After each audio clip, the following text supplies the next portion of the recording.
So in this video, we're going to be looking at how to create a cylinder. And I started thinking to myself, the worksheet asks us to extrude it as extrude the 2D shape, which is the same way we've been doing the three previous shapes. But there's a second way of actually creating the cylinder, which is using the revolve technique. And that revolve technique will be used to create the sphere as well as the torus. So I thought it would be a good time maybe to show you both. And so that's why I ended up kind of moving the cylinder down and doing the polygon before it. Let's go ahead and get started and see how this is done. So there's the polygon that I just finished. I'm going to go up to File and go to New, go down and select Part. I'm going to go ahead and select my 2D shape. Now for this one, I am going to do the extrusion the way it asked me to do it on the worksheet. For that reason, I'm going to do it from a top view perspective. I'm going to select the XZ plane.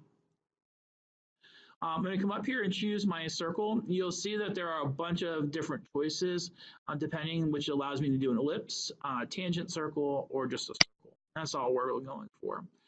Again, what I'm going to do is put my mouse as a starting point over top of the origin. See my dot turns green. Then I'm going to go ahead and pull it out. I'm not really worried about the distance because I'm going to go ahead, so that didn't stick. I'm going to go ahead and dimension it. So when you're dimensioning circles, all you do is bring your mouse to the outside of the shape and you click on its circumference.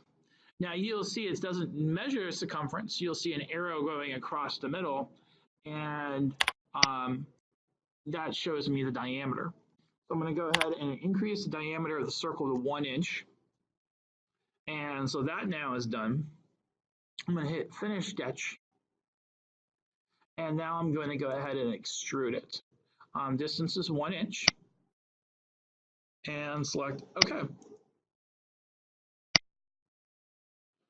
Now, that's option 1. Nothing wrong with it, perfectly fine. Well, I'm going to show you a second option on how to do this.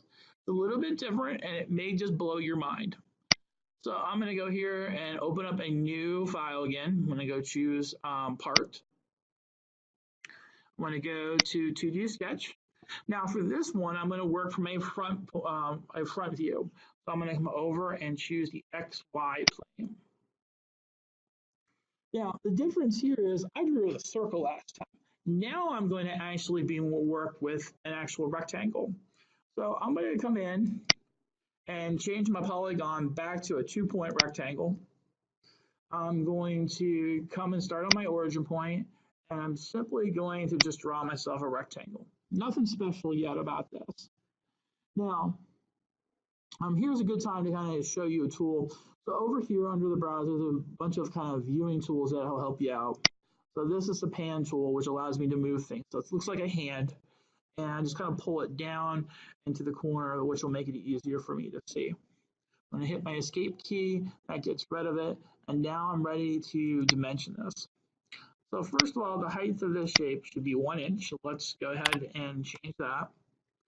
Now, the diameter of my circle was 1 inch. But because I'm only going to show half of it and then revolve the other half, I know it's getting complex. I want the radius. So the radius of a 1 inch diameter circle is 0.5. So I'm going to go ahead and click on this line here. It's close. It was 0.4. So I'm going to go 0.5, hit Enter, and then hit Finish Sketch. So far, I've built a rectangle. And you say, Mr. McCray, how is this going to turn into a revolve? Well, here's how it's done. I go to select revolve. The first thing I have to do is choose a profile. So with there only being one shape on the screen, the profile has already been chosen for me. Then what I'm going to do is come here to my box and choose the axis.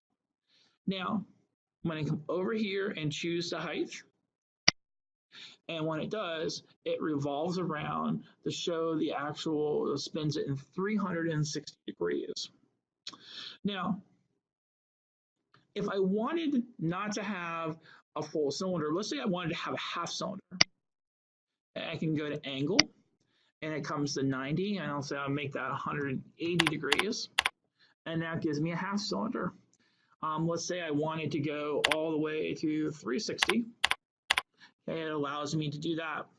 So it gives me more options on how I can create my cylinder. So select OK. Now you might say, okay, where does this fit into the process? If you look here under create, it says allows the designer to create depth to a 2D shape. But we did, we just created depth instead of it being measured in inches. We're actually creating it in the number of degrees that the actual shape revolved around. So we're going to experiment more with this. You can submit either of these to me, okay, have me check them. I'm going to actually look to see if you've tried both. And so I'm going to go here to File, Save As, get to my OneDrive, and this A-shape cylinder, and then your name.